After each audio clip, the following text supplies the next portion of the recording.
All right, so we're going to begin our discussion with obviously the installation of Rust. And this largely depends on the operating system that you're using, because if you're on Windows, then when you open up the Rust homepage, which is rust-lang.org, you're going to have just, an install button where this will install an MSI package. So here it is downloading. However, if you are not on Windows, if you're on Linux, for example, then I suggest you look into the reference. Specifically, if you look at the book and specifically the part on installing Rust, you'll see that there is a simple curl command that you can get to basically install Rust for you. And this command does cause you to basically, execute something remotely, which some people might be wary of. So that's the course of action you should do if you are on Linux or OS X. If you're on Windows, just run the installer, and this basically does the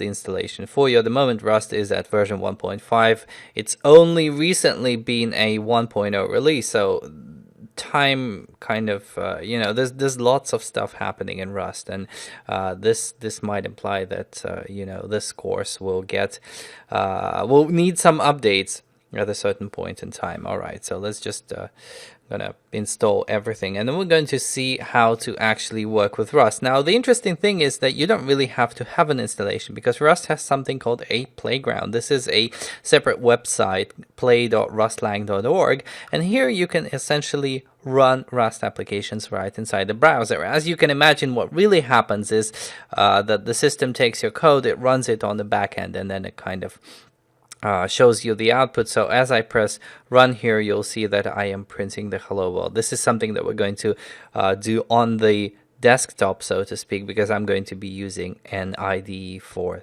most of the development. But the Rust Playground is very useful, and it can be quite helpful in figuring out what's actually going on. You can also enable ASM output, see the assembly language that gets generated, or the LLVM structures, which are subsequently used for the actual final assembly. So you can look at those if you're a particularly nerdy type and want to find out what exactly your code is being compiled into.